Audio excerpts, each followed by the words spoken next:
Uncle Joel with Pin and Reel, and today I want to share with you my review of Jojo Rabbit by Taika Waititi. My experience with Taika Waititi has been limited, but I really appreciate what I have seen. What We Do in the Shadows is one of my all-time favorite comedy movies. It caught me off guard in exactly the right way, and I love it. I also really enjoyed Thor Ragnarok, even if I had issues with the tone in relation to the subject matter. The end of the world should not be this funny, as well as the timing of some of the jokes. So when I found out he had a new movie coming out about a little boy who has Hitler as an imaginary friend, I got excited.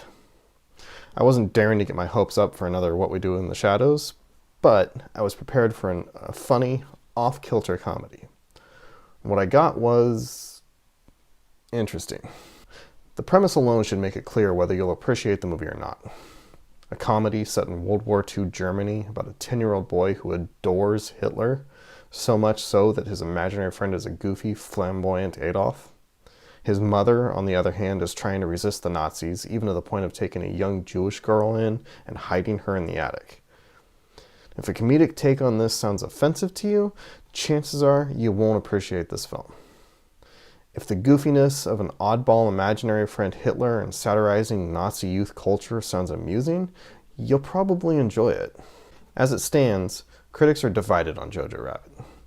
There's a lot of controversy surrounding this film. Some of the controversy I understand, even if I don't necessarily agree with it, such as accusations of making light of a horrific situation like the Holocaust.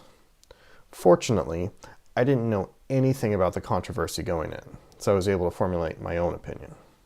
To start, the film is really well made. It's a comedy, so I wasn't expecting too much from the cinematography. And aside from a few shots, such as the boy running through the forest alongside Hitler, there wasn't really anything spectacular about the way it was filmed. The set pieces are well designed, the costumes are good, and overall the movie looks good enough. This is a comedy film, so it isn't striving for hyperrealism or artistry like 1917 or anything, and it succeeds at its goals. And I believe that it is appropriate for the type of film it is trying to be. Dynamic angles and clever use of camera, too much attention to minor detail, and a strong emphasis on visual effects could detract from the focus on the characters in the comedy. As such, the film succeeds at what it is trying to achieve.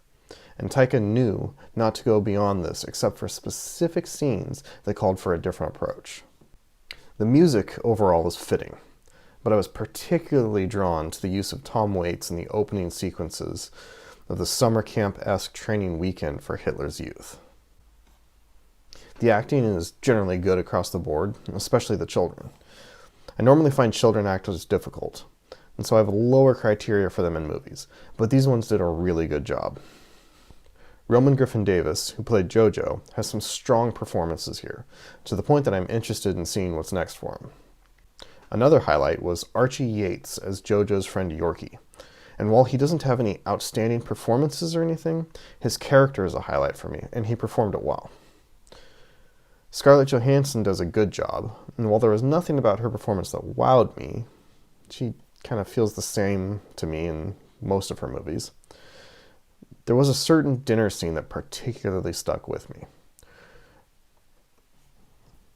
Rebel Wilson's character doesn't have a lot of depth, but she does well with what she is given.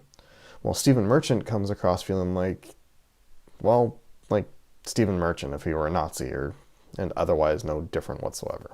The adult performances that gave the most depth to me were Taika Waititi himself as the imaginary Adolf, with his overall goofiness yet ability to bring gravitas when necessary, as well as Sam Rockwell's Captain K, whose performance I won't get into, as the specific points I want to talk about would definitely fall into the spoiler category.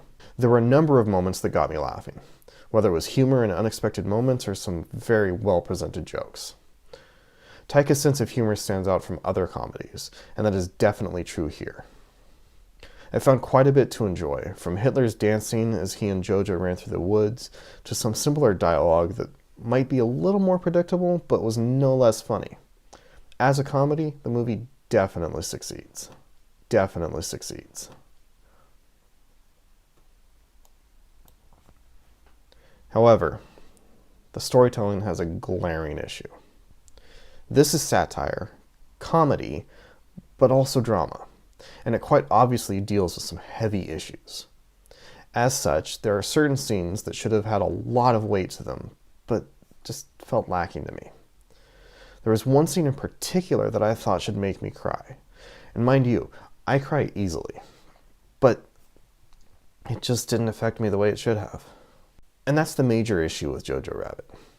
This is a movie that plays in some very heavy waters, but it lacks the gravity it deserves. That might be okay if it's strayed away from the heavier aspects of the war, but it makes it a point of highlighting certain things to the point that that gravity is necessary. For me, this lack of impact left me feeling like the movie failed in what it was trying to be. Or, if it wasn't trying to be that, it failed by setting it up to look like it was. I'm not certain what the intention was, but I feel like something got lost along the way. Then again, this is supposed to be satire, and that is a point that I'm equally unsure of. Did Taika successfully satirize the hatred, the bigotry, and the divisiveness so prevalent both then and now? At points, yes, such as the way they repeatedly describe Jews as having horns to showcase the obvious ignorance of their bigotry.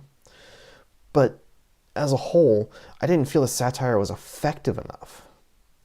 I think part of it was that it had too many other jokes, such as scenes making fun of Nazis or other bits that were clever but did nothing to support the satire. And these admittedly funny jokes unfortunately distracted from the core satire.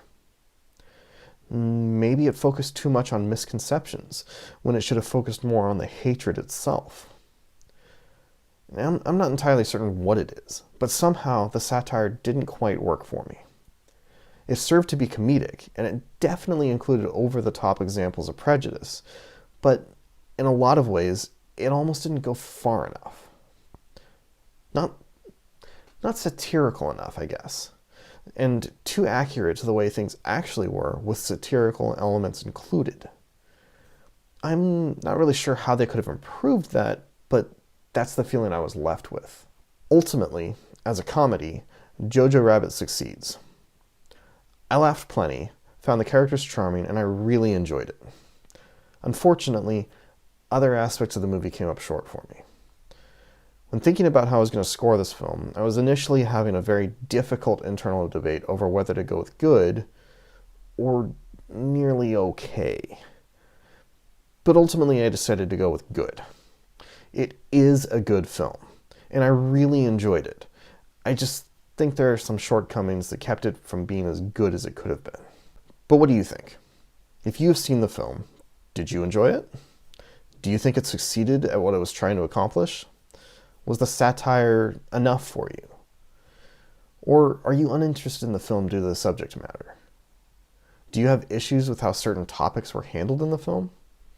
Let me know down in the comments. I'm curious to hear what you think. Until next time, this is Uncle Joel saying, stay tangible.